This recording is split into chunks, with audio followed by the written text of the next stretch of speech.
Every time you say it in America, I'm 2 years sober, 3 years sober, 4 years sober. Good for you. Haven't had a cigarette in 2 years. Well, well, hopefully you're not. It hasn't done too much already. Yeah. It may have been too late. It's breaking bread. So what's your complaint about the bread? I grew up in Australia, where I believe has the best bread in the world. Really? I truly, and not like you can have good loaves of bread that someone bakes for you in America, all that type of stuff. But just a bog standard loaf of white, Wonder White, whatever the equivalent there is. Yeah, supermarket. It's fantastic. Really? Fantastic. Yeah, and it mushes down as you bite into it. The bite, you can see the bite, mate. American bread pops back up with its additives and sugar to come and present itself. Optimism in spring. But my wife started making bread like this because she's British and she has the same complaint. Now, so I lived in Australia, obviously, and then I moved to Britain for 8 or 10 years. The last 2 years I was going back and forth here. Right. And I was complaining about the British bread then as well. And now I would kill for British bread. Because you're finding shit bread here. It's just like you buy like a hot dog bun at like Whole Foods, and it's really unless you microwave it or steam it.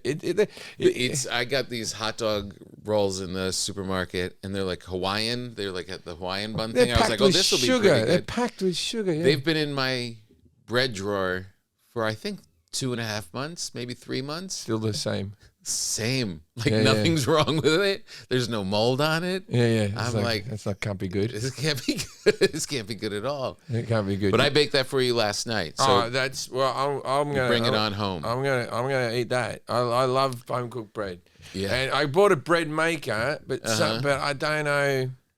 I must be doing something wrong or whatever. But my wife can cook a loaf like this, where she just does the ball like that, and then she does smaller ones, that type of stuff.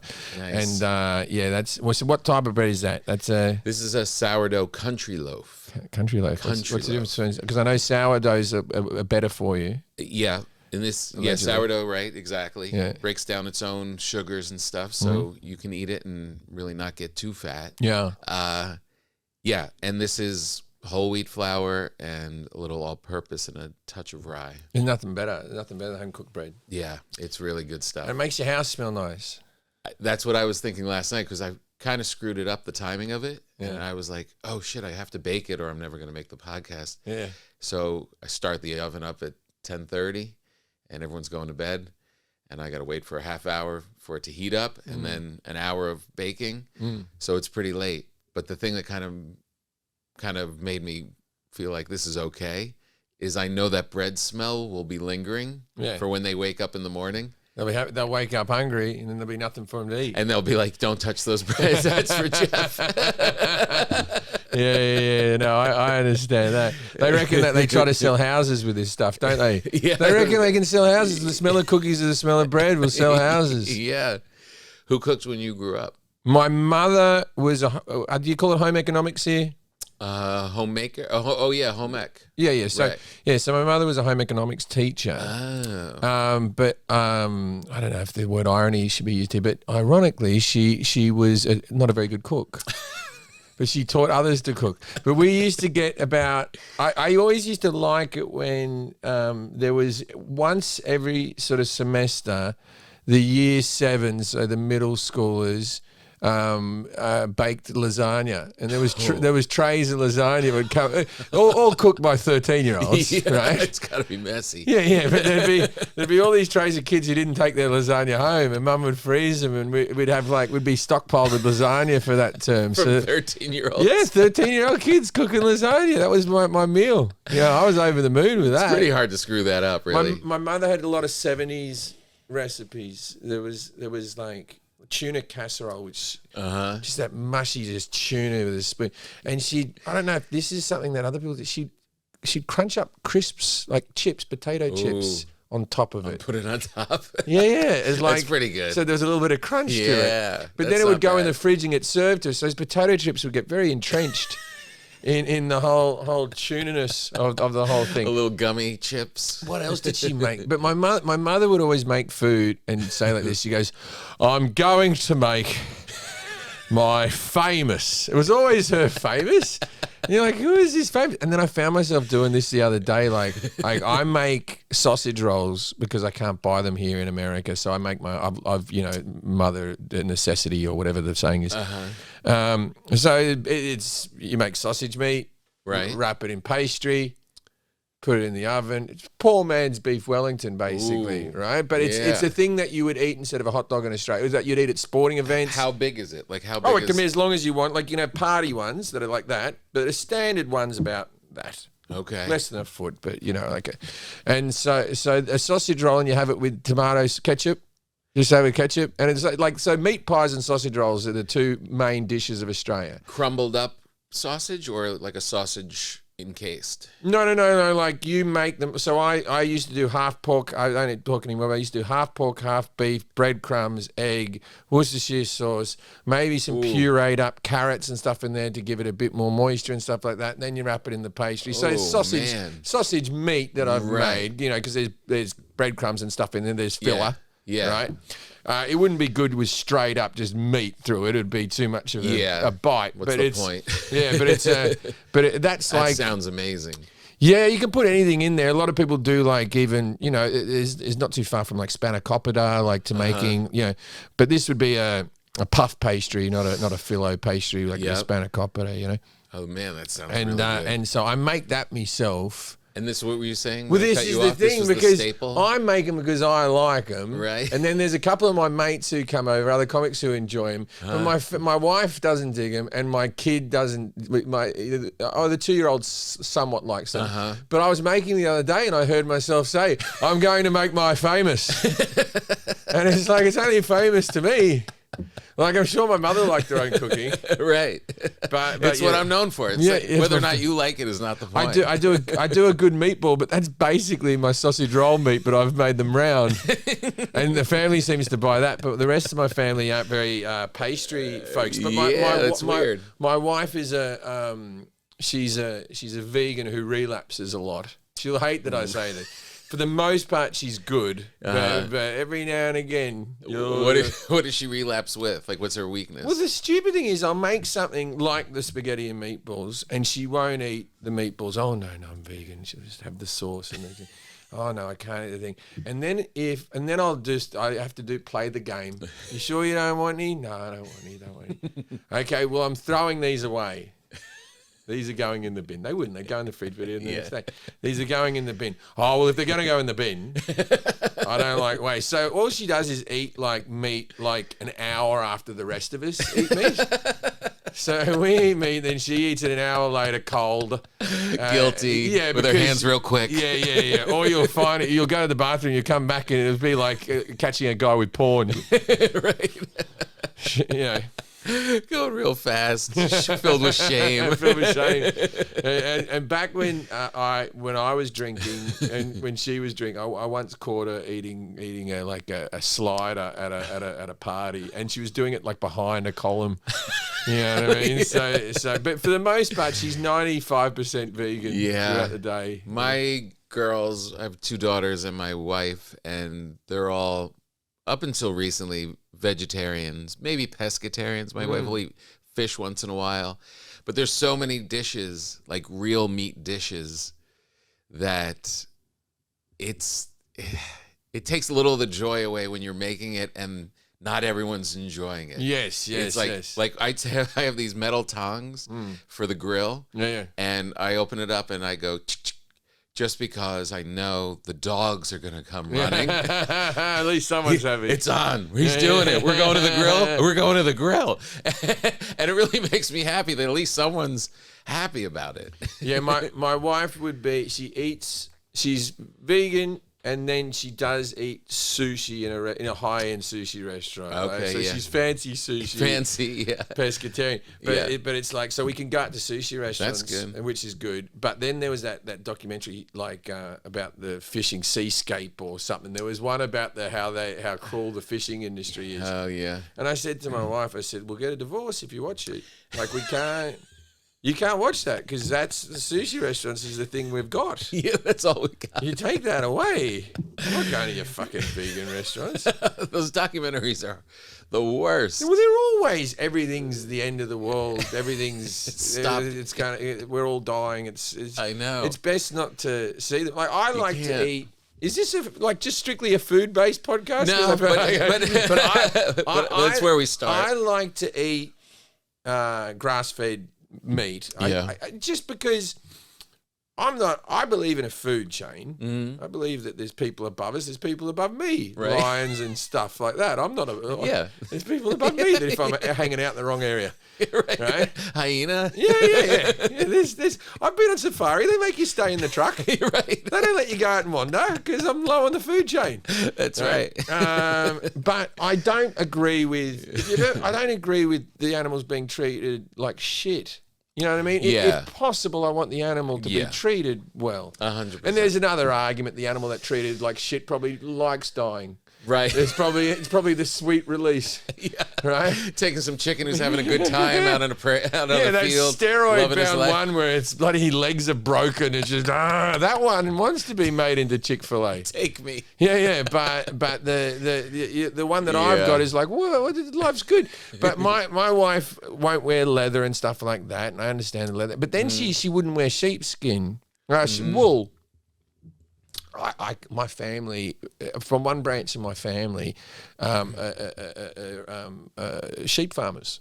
Which is a big thing in Australia and Yeah. New Zealand, sheep farming, right? We have the Sure. best sheep and lamb in the world. Best sweaters in the world. Where do you think your Ugg boots come from? Australia. The Australians' sheep wool is the best in the world. It's one of our top 5 exports from the whole country. Really? Yeah. There was an old saying that Australia's economy rides on the sheep's back. Right? Yeah. And so It's in the blood. Yeah. So I used to. My wife was like, she saw some PETA video of like a fucking sheep with like blood coming out the side of its head, and like this sheep is just, and it was like, it's just been seared, and I'm like, I can find you fucking haircuts that have gone wrong. Right.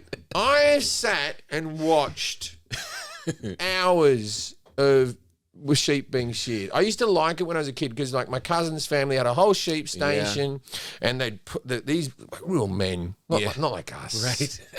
men, Guys with hard hands. yeah, men with opinions and things that come from somewhere. Rules. They live by rules. By rules. And it's back-breaking work. It literally is because it's they have to bend like they've got the sheep between their legs. They're not bending by their knee. They're bending from the hip, and they've got clippers there.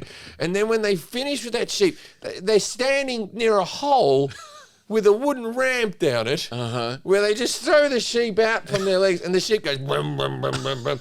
And then it goes into a different paddock, and there's 2 paddocks, and there's the paddock of the sheep covered in wool, and there's the paddock of the shorn sheep. And the shorn sheep are the happier of the 2. They are like, for this all its cruelty. They are jumping around. They're frolicking. Why? Because they're the lighter? Australia's fucking hot, and they had a sweater on, right? Yeah. And you've just taken off. They're like, oh, I can breathe. And have you ever seen a sheep that hasn't been sheared can get like those ones? Yeah. There's always one in New Zealand that's escaped, Right. and it's gone up to the top of Mount Mordor. You know what I mean? By itself. Like by itself. And it becomes like the size of an elephant. It's Like just, a Rasta sheep. yeah, and it's just all Oh, around. dreadlock, And then I said to natty. my wife, I started putting a picture. I go, here's the picture of a sheep that hasn't been sheared. And she goes, but that's because we engineered them to be this way. So it's our fault. And I'm like, but we're here now. Yeah. We're here right. now. And our fault. They've been making this for us for a long time. We really had very little to do with it. Yeah, no. Who's this we? They love being sheep. I don't know where they're indigenous. Where is sheep indigenous Yeah, from? It'd I be don't a know. cold place, probably. Why did they? Yeah, naturally. Why did they take to Australia and New Zealand so much? Right. Yeah, good Why question. did that become their whole? Well, you have winter, right? Yeah, but it's only part of the year. Right. You know what I mean? And our winter is... Yeah. Okay, I would say that an Australian Sydney winter is harder than an LA winter. It gets colder than LA. Uh-huh. And I would say it's harder than a winter in England. I lived in Oh, England. really? Well, only because of what they've built. Right, so the houses in Australia are meant to not keep the heat in because it's a fucking hot country, right, and the winters are about the real cold bit's like 3 weeks, right, Right. The real cold bit's like 3 weeks. Yeah. So my parents had one bar heater, like with those 3 strips, Yeah. Electric. yeah, electric heater, Yeah. in the corner of one room. Yeah. Right, we didn't live in a big house, but the living room had. I remember getting out of the shower and it was so freezing, and then just running as a kid and just drying my balls off in front of this one thing that was in the the corner of the living. And then I remember waking up and seeing my breath because my bedroom wasn't heated either. Right. We did the wall. electric blanket. You ever have an electric blanket? Do people still have electric blankets? I don't think so. People probably caught fire. That was the thing. Yeah. You could feel the cords. It was a coil of like power cords that zigzagged down. That you laid on this lumpy thing, but fuck, your bed was hot with fabric around it. Yeah, fabric around flammable it. fabric. And you put it under the fitted sheet, so it didn't look bad. And then my mum on a good day would turn your electric blanket on, and if you had new flannelette pajamas, she'd put them in there so they were toasty, ready to go. That's a good mum. So yeah, that's when she went out away after you eating tuna with fucking crisps on top. So what was like? So, but in England, I never owned a big jacket in Australia, but in England I owned a beanie and a big jacket and a scarf, and every time I got fat, I was like happy winter's coming. In Australia, looking fat was such a ghastly thing, but in England you could really lean into it like you were a distinguished person, and also you look at like when it hits. I still deal in Celsius. I've lived here for 15 years. I still deal in Celsius because it's the right way. Because it's all you need to know is that's what the scientists use. Right, exactly. The scientists use it. 0 is freezing. Yeah. 100 is boiling. Yeah. It makes perfect sense. Which is weird because Fahrenheit definitely came from England. I mean, we didn't grow it here. Yeah, they hadn't mastered Fahrenheit. And then they figured it up and cleaned it up. 0 should be freezing, 100 should be boiling. Right. But they'd already started here. They meet at something, whatever, they meet at like minus 20 something. There's a meeting point where it's like, where it's it the lines up? same number. Right. But what is like freezing? It's like 30 something or 32. 32. Yeah. Right. So anyway, so in Britain, yeah. You haven't even talked yet. I've got to shut up. So in Britain, when it hits 30, which is like 90 degrees, yeah, people are dying in the UK. Oh, really? It happens about once every 4 years. They have a heat wave in London, and watch the news reports when these happen. English heat waves. And they're all just sitting out in the park, and they've got like a little towel that they've made wet, and they've just put on top of their head. And there's old people dying because the houses don't have any air conditioning, and they're fucking the old. If you want to cull some people in Scotland, just make it about 85 degrees. You'll lose a lot of Scottish people. It really is bizarre. I mean, you tour a ton. It is really weird that everywhere you go, and I want to turn this into a documentary of our own, but whatever the weather was, it is no longer. Yes. Right? Wherever you go, if it was cold, now it's hot. If it was hot, now it's cold. Like everything is in flux. Well, there is a theory behind where we're booked and why. Like in Canada, you sell more tickets in the winter. Right. I've never seen Canada look nice. No. And I tour it every year. True. The only time is when I go to Montreal, and that's in the summer. Right. When they have the festival in the summer. And then, like, you can see beautiful things, and like, but you go to Sudbury or Kitchener in the winter, and it's like frozen lakes and shit. Yeah. And it's like, they want to see entertainment. They want to come indoors. I'm about to tour Australia. I tour Australia about almost once a year. I'm always there in July, which is our winter. Your winter. I was looking at that. I'm always leaving, and it's like, the Australians will be happy for me to come because they want to be outside. It's hit 60, and people are freaking out. I'll admit to you, I've never been to Australia. Well, why don't you go? I'd like to go. It's got some comedy. I just did I tell you what I'll do for you next time. If the show goes well, I got a TV show. It doesn't pay very well, I will say that. But if you do well on it, you'll be able to tour Australia all the time because Jim Jefferies and Friends is coming out on network TV. Oh, wow. And I got a few people in. But the thing is, it's hard to convince people to travel all that way for not that much because Australia, you've got to remember Australia's 22 million people. Yeah. So it's like I have a TV show in Ohio. Right. Right? It's the equivalent of saying that. Yeah. For ratings. Sure, I get you. And so the money's not the same. You can't because it's a population You don't thing. have to sell any of this to me. I would go. Yeah, I would do it. But if you do the show, you'd be able to tour. Right, which would be Right, great. which I tried to convince people, and it's like you'd be able to do some theaters and that. Is it like a late night show, like a Colbert kind of a show? No, straight up stand up. All stand up. Yeah, just everyone doing 8 minutes. Oh. And I do 10 minutes at the top. Right. It hasn't aired yet. I'm saying This is the first when one. we get season 2. Right. I'm about to go home and look at the edit of episode 3 tonight, right? So we'll see how it goes. What comics did the first one? From America. Geez, who did it from? We had a whole lot of British people. How many comics? 25. Oh, wow. 6 episodes. 6 episodes. Six That's episodes. great. So and that will air in prime time. That'll. Well, I'm notoriously say cunt a lot, right? And so I was surprised as well when, and this is network TV. This is network TV. This is proper. Channel 7. We really have 4 channels in Australia, right? And we only had 4 channels in Australia, but now you have like 7 plus, and there's that, and we have all the streamers, of course, and then there's cable on top. But it used to be just 4 channels going up. So there's the 3 channels, 7, 9, and 10. And then there's Channel 2, which is our equivalent of the BBC, which is government funded. Okay. Which everyone gets for free. And it's just, but we don't have to pay a TV license like the British people. You heard about that? The British people pay a license to have a TV. No bullshit. For real? It's not nothing. It's like 100 quid. Oh, really? Yeah, it's like 100 Just pounds. to have the TV? Because that's what pays for the BBC. Oh. And so you get BBC One, BBC Two, like a 7 tax. BBC channels. It's government funded. It's meant to be impartial when it comes to the news. So there's Right. no like Fox or CNN sort of diversity. And after living there, I do think it's quite a good thing. Yeah. But the BBC, they don't take a lot of risks really. Like they never have me on the telly. You know what I mean? Right. Because it's the people are paying for it. Grandma didn't pay for you. Grandma doesn't want your attitude. So Channel 7, so I was like been living in America. I've done TV here and that sort of stuff. And I said, I don't think my stand-up, I've been on Netflix and HBO. And I said, I don't think my stand-up will be able to play on network TV. And they go, why not? And I said, well, I swear so much. I say cunt all the time. And they go, but we'll put it on after 9. And then I forgot that Australia, when it comes to swearing and tits, we're very good. we have no problem.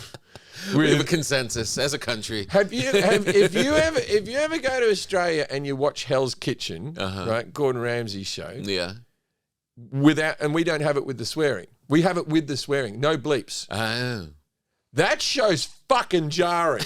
Oh, really? After you're conditioned to watch it in America, where he's like, you bleeping donkey, get the bleep out of here, the bleep this. As soon as he's pointing at someone going, you fucking donkey, you fuck this, like that, you're like, oh, this is abusive. He's mean. He's mean. We thought he was like delightful and using little different words because the bleeps just, they go away for you. Yeah, you're not translating it. Yeah, you're not translating, oh, that's Gordon being Gordon. He's calling people a cunt on fucking TV, telling them to go fuck themselves. It's quite. I always think that with jobs. Yeah. So you've got jobs that. Okay, so anytime I've worked in TV, it's a workplace where you can get in trouble for speaking harshly to people. Right. That's why I don't know what happened with Ellen or anything like that. But I've worked in TV enough to know that there's always in any job. 10% of the population of your workforce is probably unhappy or thinks they're not being appreciated enough or whatever. So I would have to see it before she's a terrible person. And then Fallon had a little bit of he's hard to work. And it's like anybody who's in those jobs. You're trying to make this fucking TV show work. Every day. Every day, your name's on the thing. Exactly. You got to make it work. Exactly. It's going to get weird. No one cares more than that person. Yes. Right? So I don't know what happened and I can't speak to it or anything like that, but I'd have to fucking see it. I'd have to see it. Right? But there's certain jobs in this world. Yeah. And it feels like Chef's one. where if you went to like an HR and go, he called me a fucking idiot. Well, you're a chef. Right. This seems to be the Yeah, that's about right. Every cooking show is someone swearing at another person and throwing things at him. Also, sport's the same. Sport is like, what happened at work today? Oh, I got angry and punched a coworker. Right. What's happened? I can't go to work for 2 days. Yeah. You know, like... Yeah, these monsters. So you're going to put that on. So after 9, they can run the whole thing unedited. That's pretty great. Have they done that before with they have comedy? Well, they've done the Melbourne Comedy Festival always has a show on a different channel, and they've had other stand-up shows, and then we had our versions of late night shows, but they can never really have a late night show in Australia that runs 5 nights a week. There's just not enough people to interview. Right. Can, and now it's different. Maybe they could now because they could zoom in people and stuff like that. But like, if Tom Cruise was coming to open a movie, he would do our thing, but the show would be on a Thursday night or a Friday night. But you couldn't do it every week because we've got like 3 TV shows running at a time that we're producing. What are you going to do, right? Yeah. So you'd have people coming in and out. But I used to like to watch. I wanted to be a stand-up when I was like 10, and I hate to sound like I'm like really old, but like you can't imagine a time when we didn't have any HBO specials. No, they didn't come to Australia and be put on Australia. We didn't have cable TV. Right, we had those 4 channels. Yeah, and they never went. And here's an hour. Yeah. Of whatever, whatever comic. Yeah. Right? Here's George Carlin. Yeah. George Carlin, to me, the first time I knew of George Carlin was Bill and Ted's Excellent Adventure. No, I'm not. So what when you were young and wanted to be a comic? We would get a comic from overseas would come on a late night show for 5 minutes. Okay. There was another TV show that just had Australian comics on, which was on the ABC, which was the government funded thing, and that was on Saturday night. It was called The Big Gig, and the Big Gig would be a band, then a comic, and then a band, then a comic, and a band. And I used to have to sit through the music like. And I remember my friends were all like band, right? And so that was how I spent my Saturday night. And so you get like 5 local people doing 5 minutes each, and what would happen is you'd get the rotation. You'd see the same person maybe 4 times in a season, so you get like 20 minutes of that person over the course of a season, and then but then something magical happened, and it was Eddie Murphy's Delirious was a cinematic release. Yep. It was released in the movies, not on TV. That's right. I mean, there was videos. Right. Now, of course, we probably had comedy albums, but none that my parents bought. No. Right? But at the video store, there was a cassette that you could rent. Of Delirious. And lucky for me, I had a brother who was 7, almost 8 years older than me. So he smuggled it in. So he was hooking the 10-year-old up. Isn't that amazing? The impact of Delirious. It's huge. My mother said I wasn't allowed to watch it. I could hear my brothers in there laughing and everything. And then I would literally wait till Mum was in the kitchen. I'm not talking out of the house. And I'd put in the player and turn it down really low. And the speaker was next to the TV. And I would listen right up against it because it was just, there was a man and he's from the movies and he's going to swear loads. Ralph, Ralphie boy. but that was such a big thing. And then I remember Raw came out as well. Huge. But it was but the impact of Delirious for our generation was just kids were just doing it for a whole summer. One of my specials, I wear a leather jacket without a shirt and I leave it at the same button level. And it's like I just wanted to feel like Eddie Murphy, like wearing leather. And that was fucking 20, 30 years later. My brain was like, I got to do that. Right, exactly. Yeah, and I know. I was thinking I'm doing a special soon. I want to put in Soul Man by the Blues Brothers just as a little nod because that was the same time. Yes. The Belushi. Yes. It was just like, I just want to put a little hint of Belushi. Well, that's the thing. I wish I had Saturday Night Live growing up. Yeah. We got the movies. I've seen the Blues Brothers. The Blues Brothers on video. I had no idea that was from Saturday Night Live. Yeah. And I'm talking right up to Wayne's World. Wow. I didn't know that Wayne's World was a sketch. Wayne's World was just a movie that came out. Right. You had no idea that, you weren't getting it weekly. Yeah. And now, and see, this is why I believe the internet has made the world both awesome and shit at the same time in equal measures, and kids are getting bullied, and you know as a comic you fucking can't Google yourself, you're going to read terrible fucking things that'll ruin your day, right? But also it's an easier way to sell tickets because people can see you, but then also God, I have to fucking post something, I got to put up and so it used to be, I used to like comedy when I was just drunk the whole time and doing 10 minutes 15 minutes and people went, oh, where are you next, and then more people would show up. I know but the internet's made the world very small. So this idea of America being this this place of wonder. Yeah, what's going on over there? Yeah, we can see everything you're seeing now. Yeah, and so it feels like Australians and British people and American people and basically everybody is culturally getting closer and closer and closer and closer and closer, to the extent that Netflix now. I used to tour. I've been touring Asia for 20 years, right? For the first decade of me touring Asia, I used to go over there and do gigs for white businessmen who lived out there, who were starved for English-speaking entertainment. Right? And they selling dodgy DVDs and stuff. That was their whole television, right? And now with Netflix, you can go tour Japan like that. Right. And you'll get a room full of Japanese people, and they're all the ones who are really good at speaking English. Right. The other ones that aren't are outside. Yeah. You know what I mean? And, and so you're like, oh wow, and now I'm gigging in Korea. And it's like, and it was never all Asian people. And they all know you. They all know of the special. So the idea of conquering a country anymore is sort of, it's not a real thing anymore. It sounds like a good time for me to start.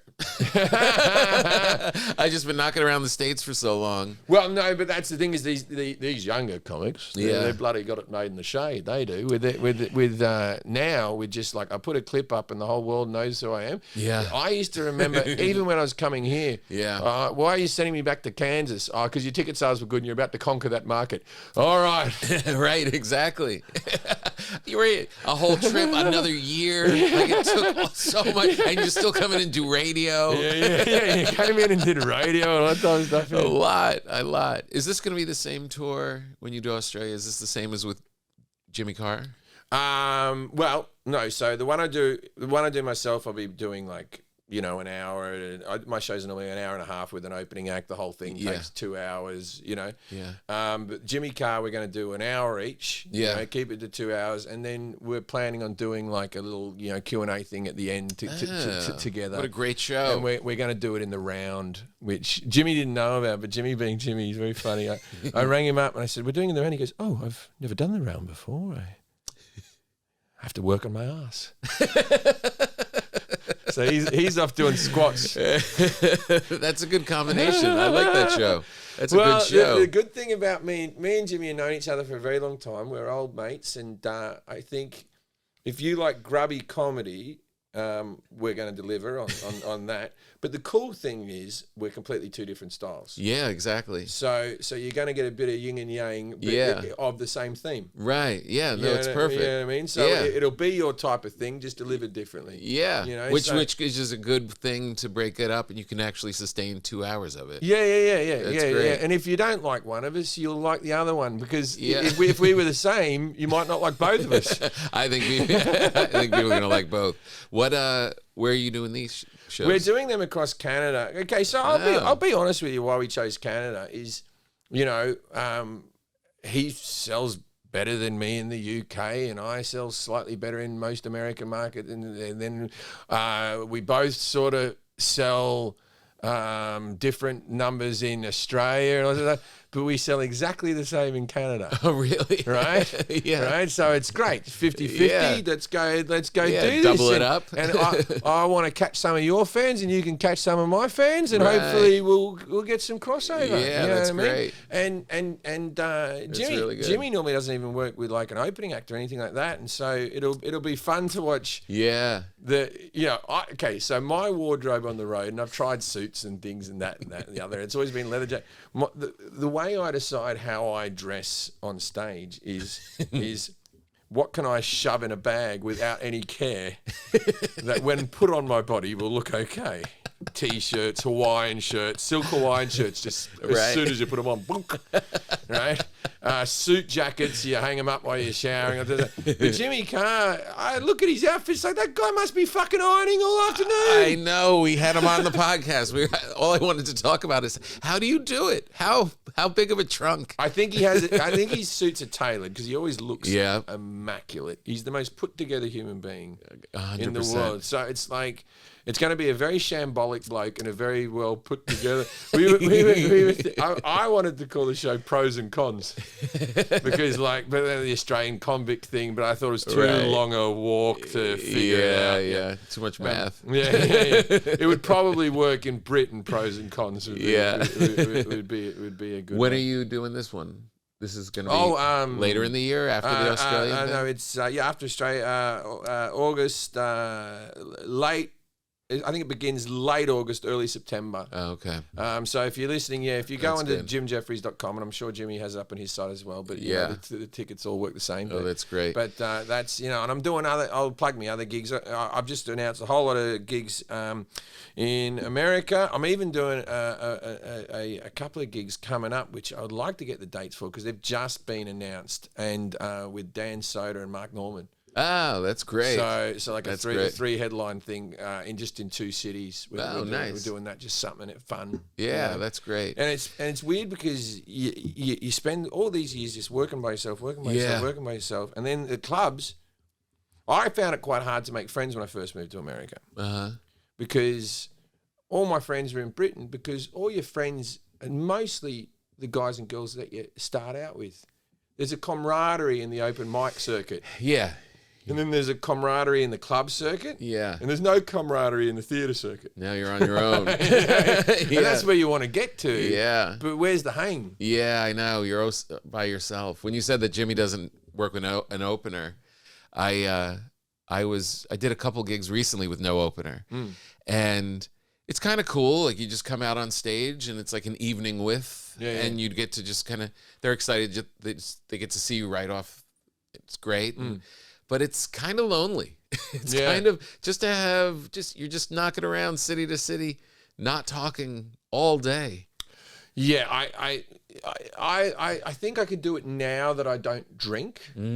But when I used to drink, it's like there was a certain social element after the show where you go meet people or whatever, But that was when I always got in trouble. Yeah, I was always in trouble for something stupid I said. Or something, You seem very healthy, I have to say, Jim. You look like you're in really healthy shape. Not drinking, not smoking, and that's all you really. You feel need. better? Oh yeah, yeah, substantially better. And then I lost a little bit of weight. I did a movie, and I lost a little bit of weight for that. Oh, was that the one with Jordan? Yeah, Jordan Peele. Yeah. We'll see. You posted that. We'll see how it goes. That's amazing. That's good company to be in. My bit's done. Yeah, right? it's not out for like another year. It comes out in another year, so I will see. But it's the first time I've done a non-comedy. You've been in drama. You have been in drama. What was the one with Matt Damon? The bloody The Informant. Informant. Yeah, you've done proper drama. This is like a horror. Yeah. But it's very cool because I was thinking about it when I was with Matt and a couple times, and it's Steven Soderbergh making the films. You know when you walk in, you don't know what it's going to be. Like you don't know what this is going to be for another year. You know with Soderbergh or Jordan Peele, like it's going to be cool. Yeah, it's going to be cool. It's not going to be shit. No, you know for a fact you're in good hands. I know this is a good movie. Yeah. But this is the thing. So when you do comedy, and they go cut, and then someone will laugh, and inevitably someone will be very funny. Yeah. Very funny. and then in drama they go like this, cut, moving on. And as a needy comic, you go like this. Where's my instant praise? Yeah, right. Exactly. You weren't going to say anything? And you do the false modesty, you try and come in from the other side. I don't think it was really that good. That's not like just almost what I did. That's word perfect. Yeah. And you're like, I don't know if we got that. Now let me ask you this: in stand-up, you go play, your a great comic. You've been doing it for a long time. You go on stage and your fans, and they all stand up at the end and they love you, and you have a really good set. And how long I does feel nothing? how long does that last? Okay, so how long does that good feeling last? Okay, so it's you walking off the stage. I've never never been a heroin addict, but I'll liken it to other drugs, I guess, right? But when you take drugs, the first high is amazing. And the come down is terrible, and then over time you have to take more drugs to get to there, and then eventually and then you're just doing it to feel normal, and the lows aren't low. So going back to the first 2-3 years I did stand up, I remember having deaths, and I had deaths. I had deaths, and I remember laying in bed for 2 days after, not getting out of bed. I couldn't get out of bed. You know, the depression was that deep. Yeah. Like just hating myself.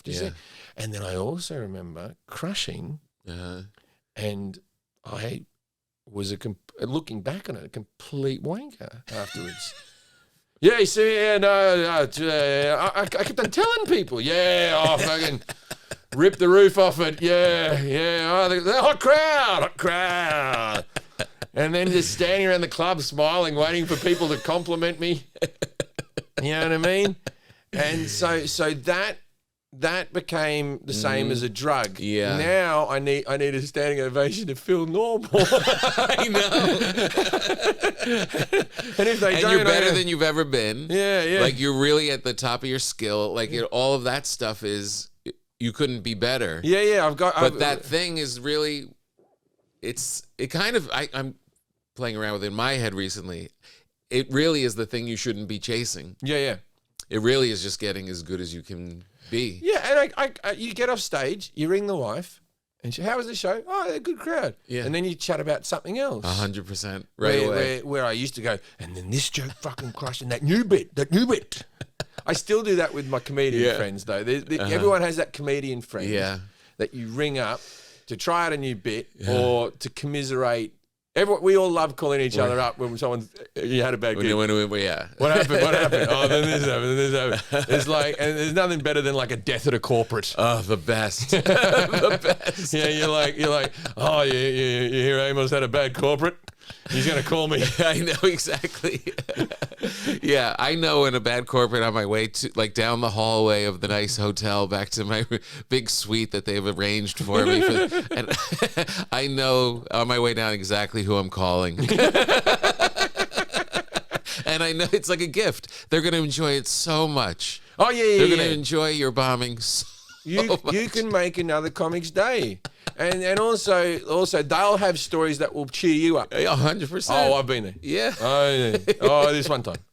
Yeah. No. So no one calls your best comedy friend to say, "Wow, was I good last night?" Yeah. No one's interested. Not in the first few years. You can do it. Yeah. With another person who's starting as well. Yeah. Who's like, you've done this for the first time. Yeah. Oh, I did a heckle put down. It came to me. Just came to me.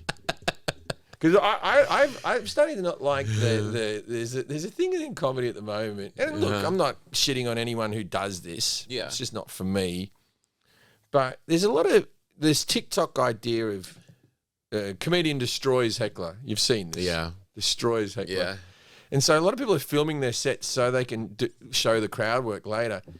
And sometimes I watch it and I think, it's pretty par for the course, what they just said there. Like literally, if you do this every single day, if you're doing, and back in the day, 300 gigs a year, doubling up on Fridays and Saturdays, if you're doing 300 shows a year, this is second nature. Someone yells out, and it's not even a prepared line. You just know how to, like the crowd appreciate speed. Yeah, right, exactly. Quick rhythm. I just as fast as whatever comes out of my mouth, blunk. Off we go, right? Hey, you did that fast.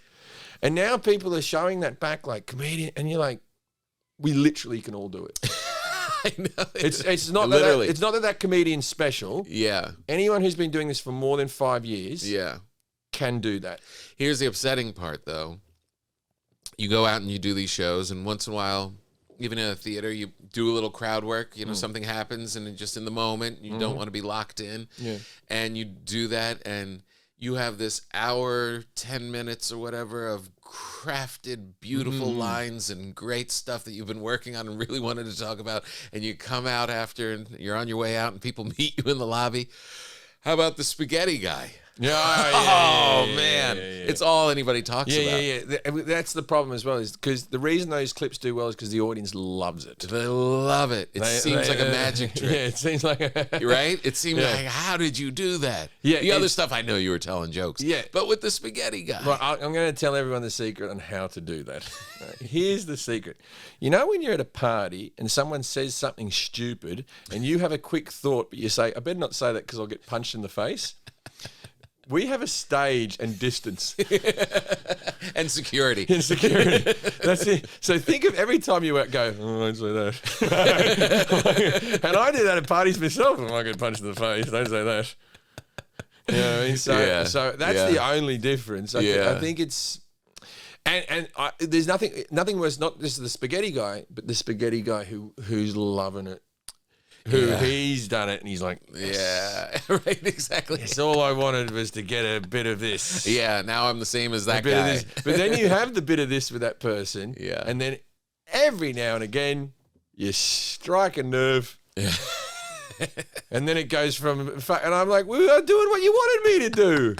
We're together. Yeah. How, in your last special, you talked about how you shifted to weed. Yeah.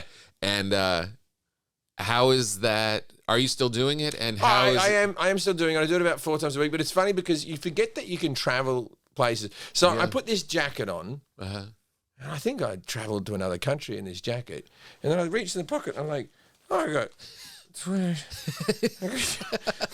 right? I'm not getting high today. Right?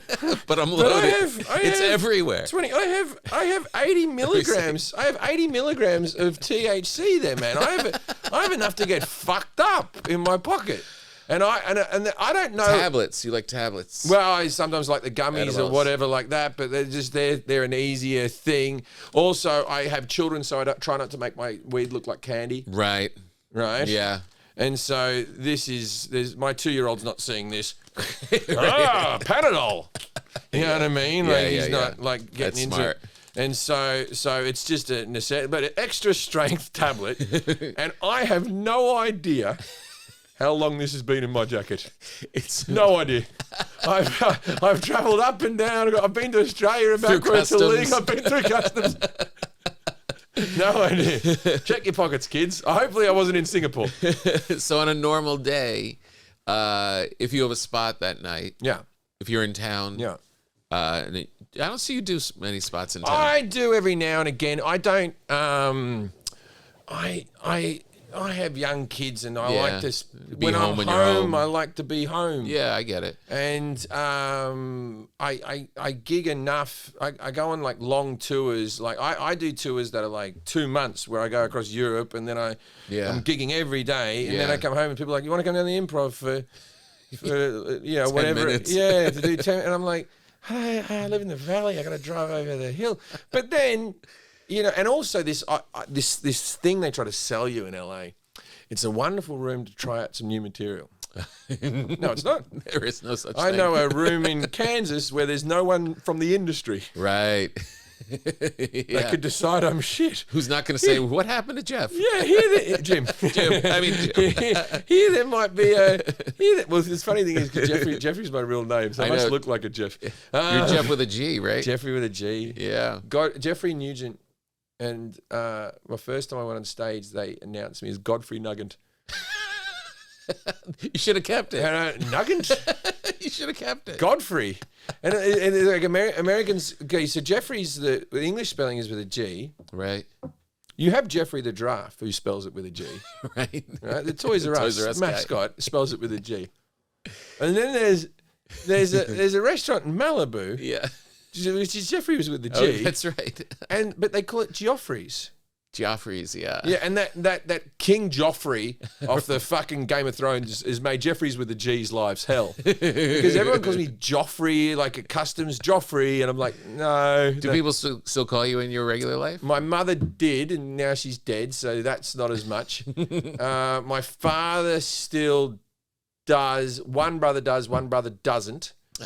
And Your wife? No, my wife calls me Jeffrey. Everybody else calls me Jeffrey. I don't respond to Jeffrey if I hear it, really. It's like, it was one of those things that, what was I, 20 years old? Yeah. And I thought, show business. And then it was like, I changed it for one show to Jeffrey James, which is my middle name. And then it was like and just looked, Jeffrey James didn't look good. Right. And then I thought, Jeffrey with a J. And then I thought the alliteration. Yeah. I just don't think Jeffrey Nugent, and also the name Nugent is synonymous with Ted. Yeah. I'm the second most famous Nugent on earth when you Google it, and I don't use the name. Right. Right? So that just shows where the name Nugent and how it's progressing in the world. Didn't really catch. Yeah, it didn't catch. It's an Irish name, and but Nugent, and so Nugent or whatever, no one can spell it. Any W people do it's too much. And so people on posters wouldn't. It just became like a hard. And it's all right if you're famous with the name. Yeah. But if you're not famous with the name, Nugent. Yeah. It just wasn't a catchy name. But then you look back on names like inherently the name Seinfeld isn't a catchy name, but it's arguably the most famous name in comedy. Yeah. And the sitcom called Seinfeld. Yeah. Galifianakis. But I can't picture a sitcom called Nugent. No, I can't either. Let me ask you this. When you change your name, because there is something very cool, and musicians do it all the time. It's almost like an alter ego kind of a thing. I was going to legally do it, and then over the years, I enjoy having two names because Jeffrey Nugent can do certain things for me, and Jim Jefferies can do certain things for me. Because there's a lot of people that don't like Jim Jefferies, right? And that might put me behind for things that I've said, right? And so I could go into certain when I go down to the kids' school. Let's go back to the old name. Don't worry what I do for a living. Don't Google me. You're fine. That's funny. You know what I mean? Yeah. Does it give you a little power? Like when you became Jim Jefferies, did it give you a little bit of a It gives you a fresh start? It gives you a little bit of a I had a what I consider to be a rough childhood, and I think I wanted a fresh start. I wanted to be a different person. Yeah. And I wanted to be. I wasn't cool at school.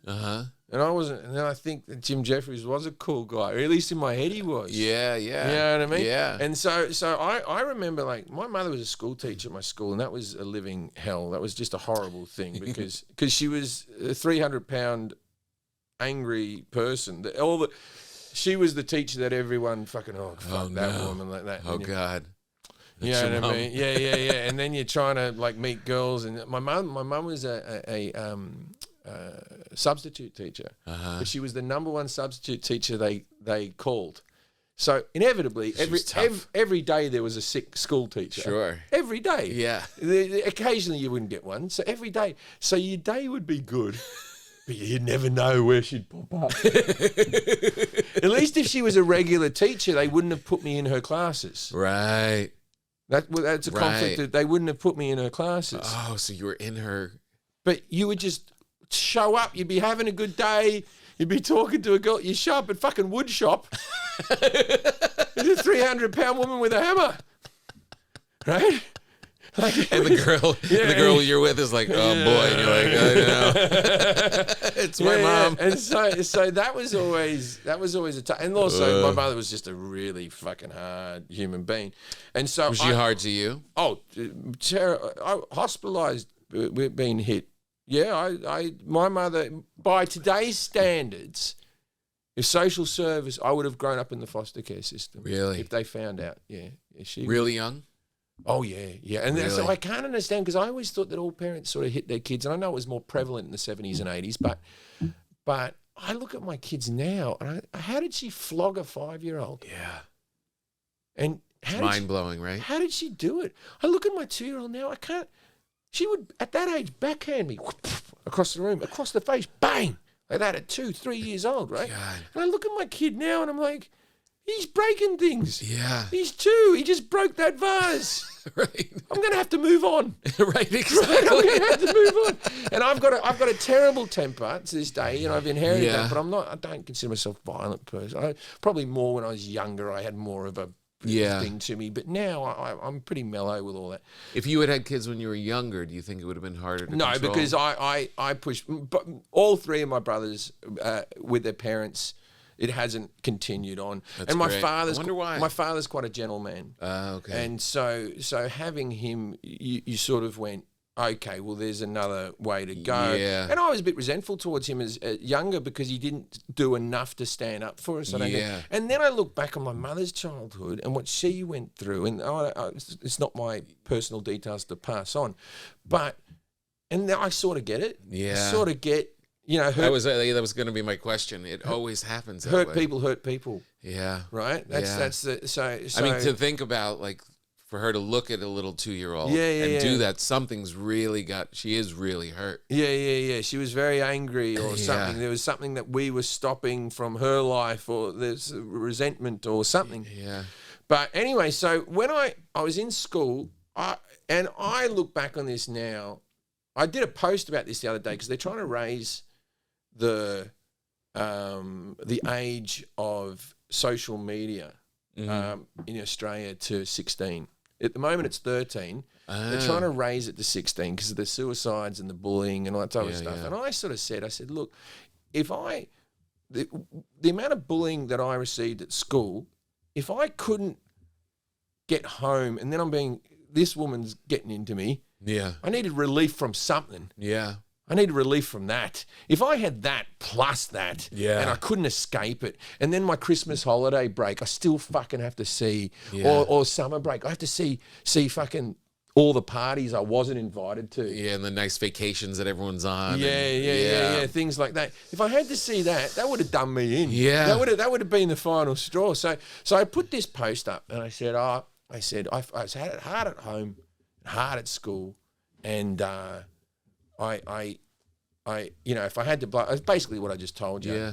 And then there was a couple of people I went to school with who reached out and they were like, wait a minute, you didn't have it. You weren't bullied at school. And I go, but my experience wasn't your experience. And I think that everyone must feel a little bit of... Oh, yeah. Because we're only walking in our own shoes. And then I think back to I was dealing with having no mates, fucking...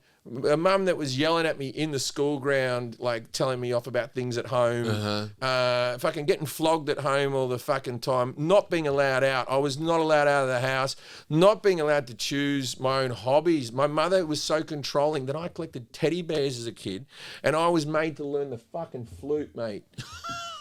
Right? Made to learn the fucking flute, the right? coolest thing I've heard. Yeah. You're a 13-year-old boy. All you want to do is make girls, and that's why, I might get in trouble for saying this, but my mother desperately wanted a daughter.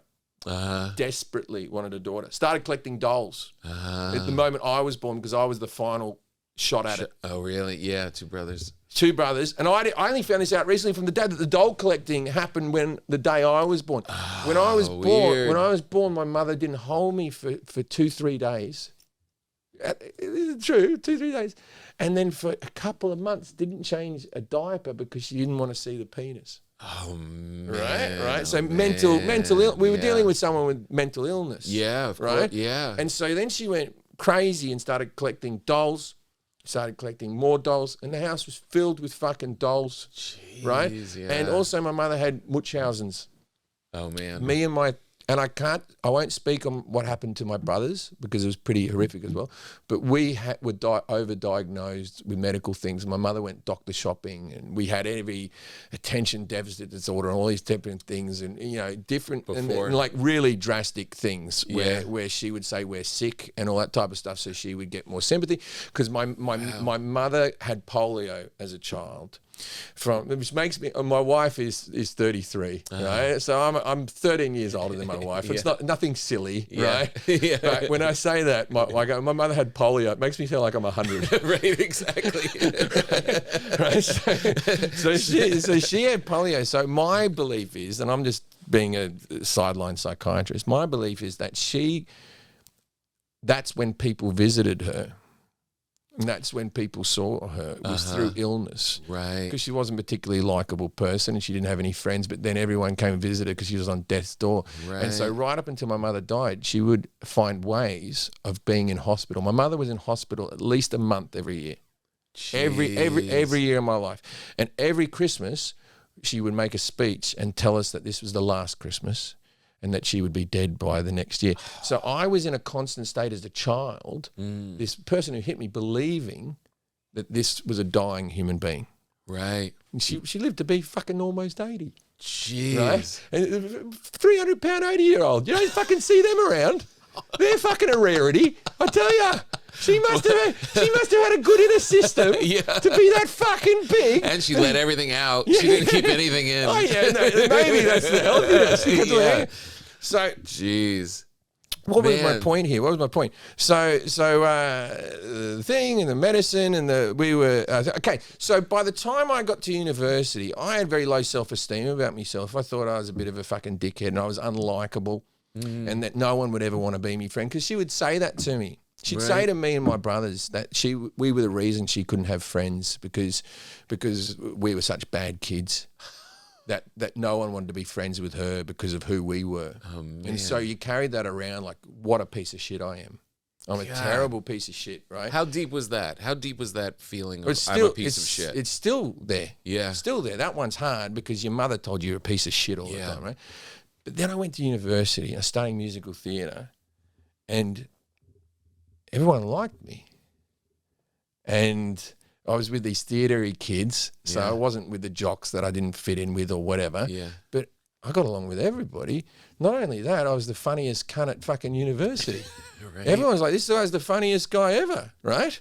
And that's when I was like, I can do stand-up comedy. Wow. I can do anything. And then it was like becoming Jim Jefferies was like, I'm a new bloke. Wow. And was pushing the past behind me. That was a very long answer for a very short question. It's brilliant. I mean, did you have the idea that you were funny before then? I have two brothers and one brother who's a cop and terribly nice man, not funny. And I have another sibling who is as funny as me, and me and him egged each other on.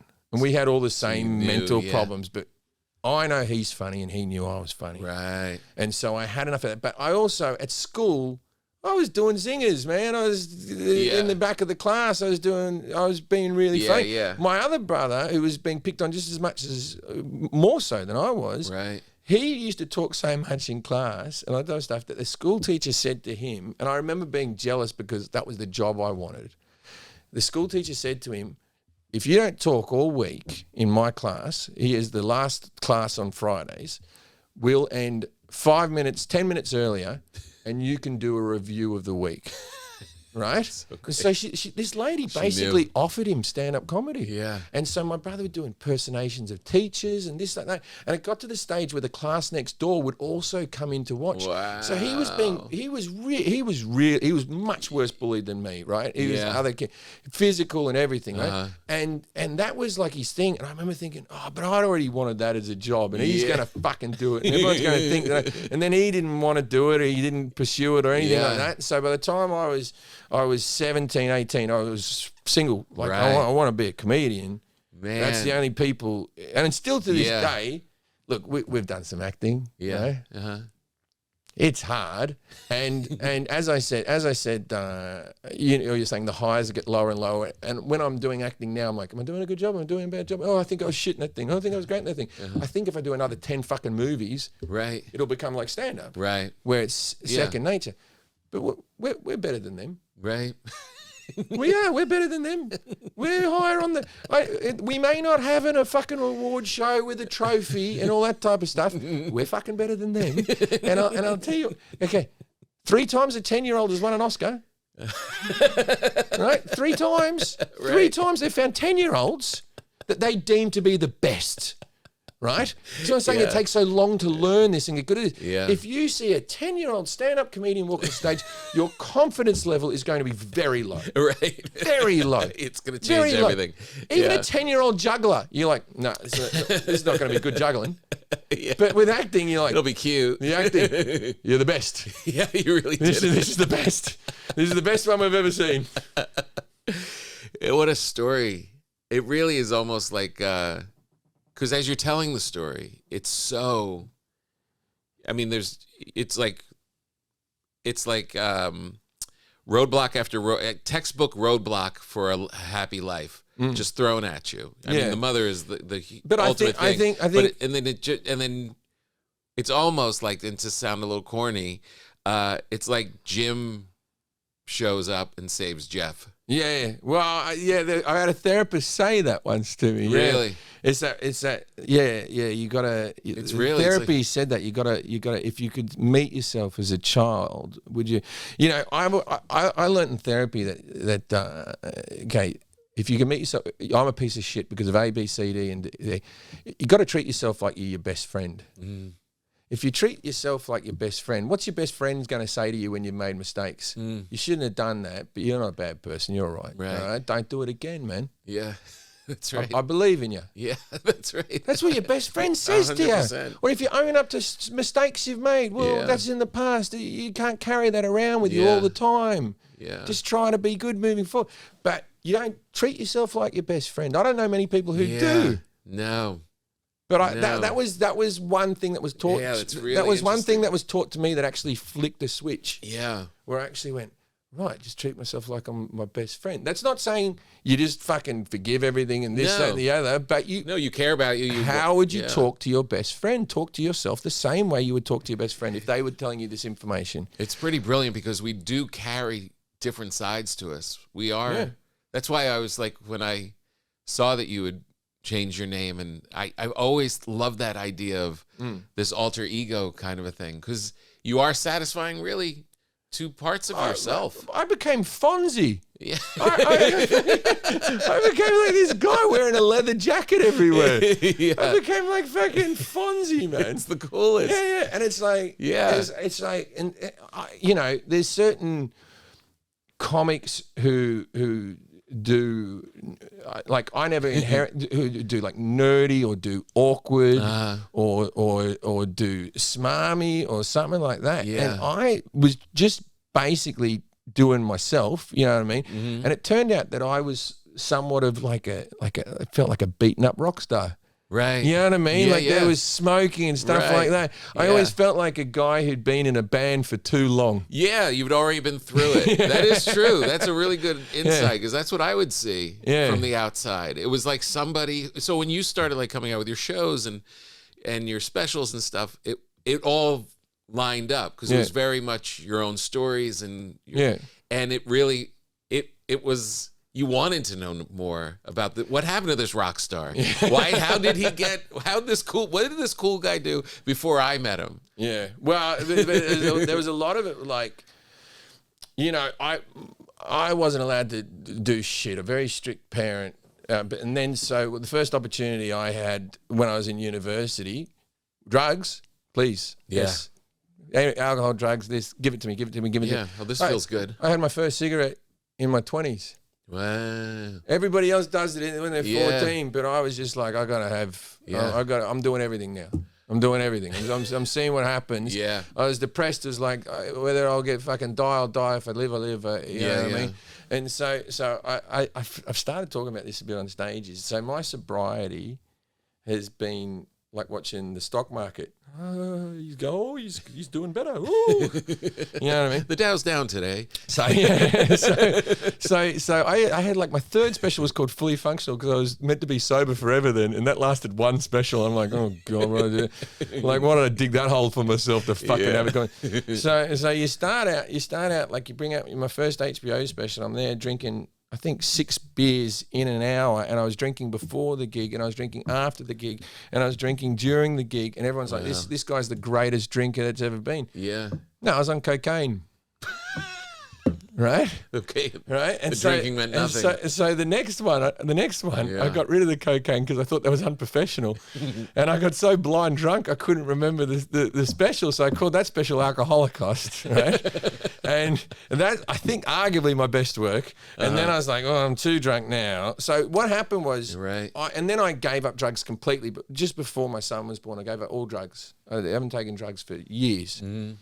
And when you give up the drugs and you continue the drinking, you become a very sloppy drunk, and that's when everyone thought I was spiraling. But But I was in recovery.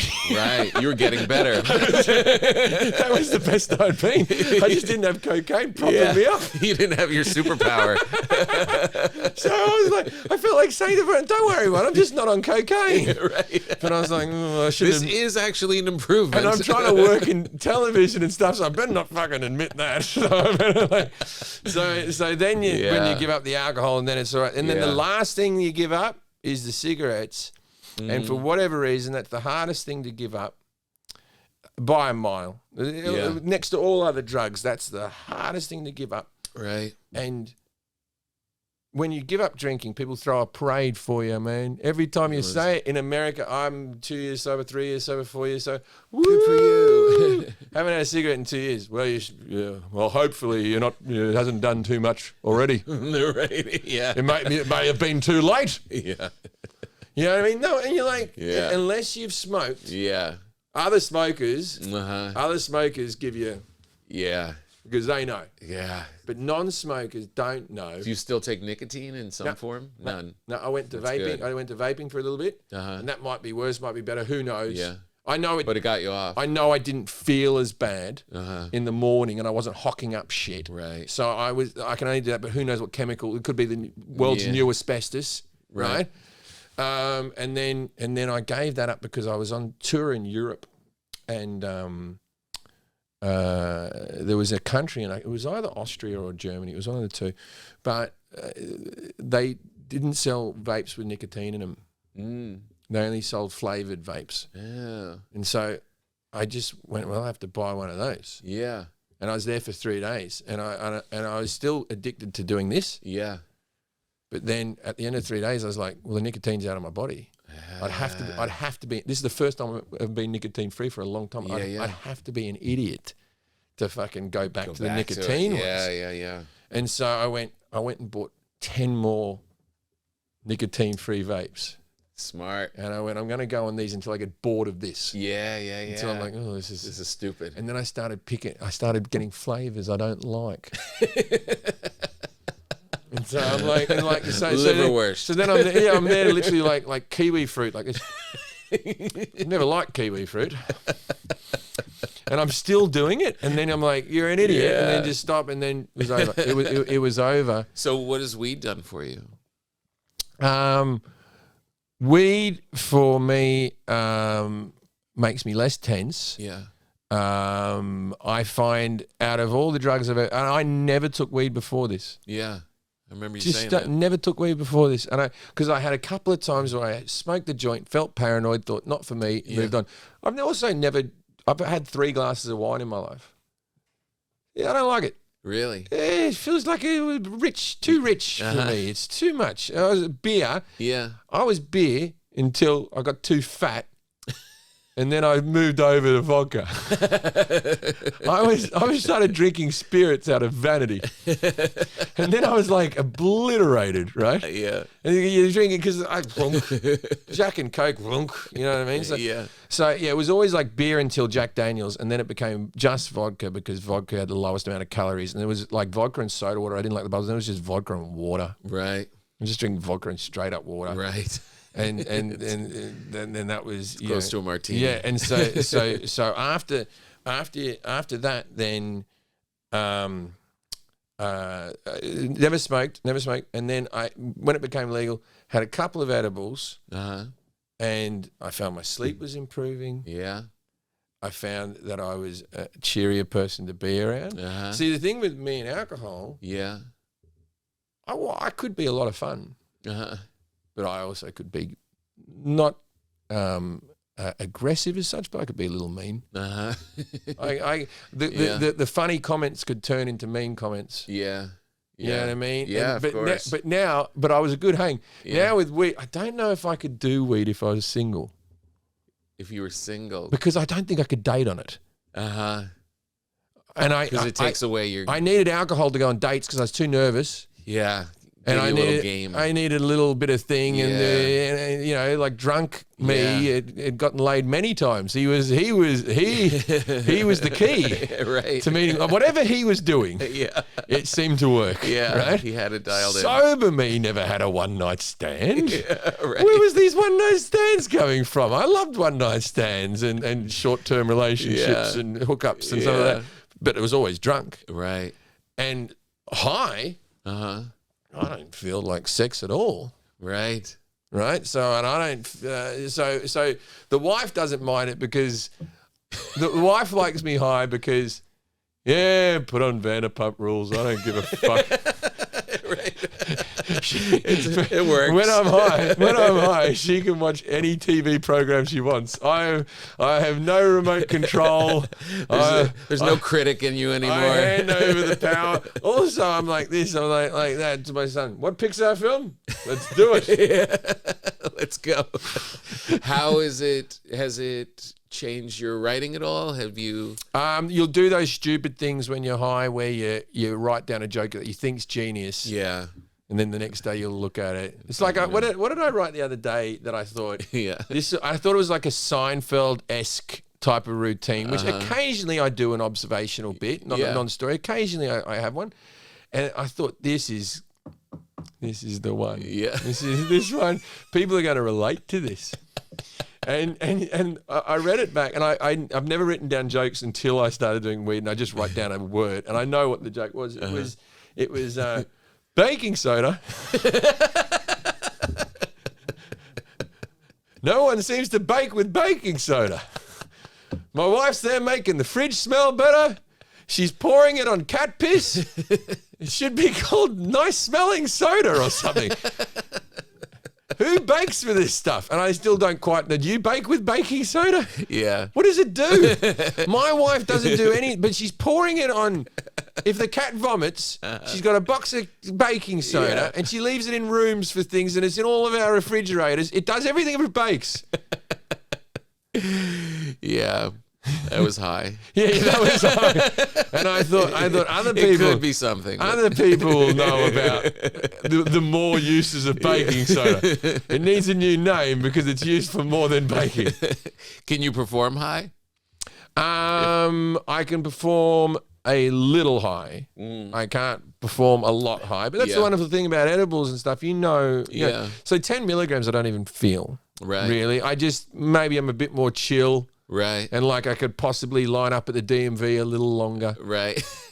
That's what 10 milligrams. And I can perform on that very easily. I don't, you know. But then 30 milligrams. That's a lot. I lose track of my thought. Yeah. I've done it a couple of times on this podcast. I move my hands. Where I go, what was I go to the audience, what was I talking about? Some of the audience goes, baking soda. Oh, all right, I'll get back onto that. Joey, how many milligrams are you up to? He eats a lot. Well, no, the time he gave me crap for taking him on the road, I took 5 or 10 milligrams. Yeah, but wait, and you were taking them on stage or no, just after the show. But you normally like 20 if you're just hanging? I don't take a ton of edibles. You don't? No, but I would say like you gobbled them up like a little baby goat. Okay, so I get off stage, I take 20, and then I do my meet and greet.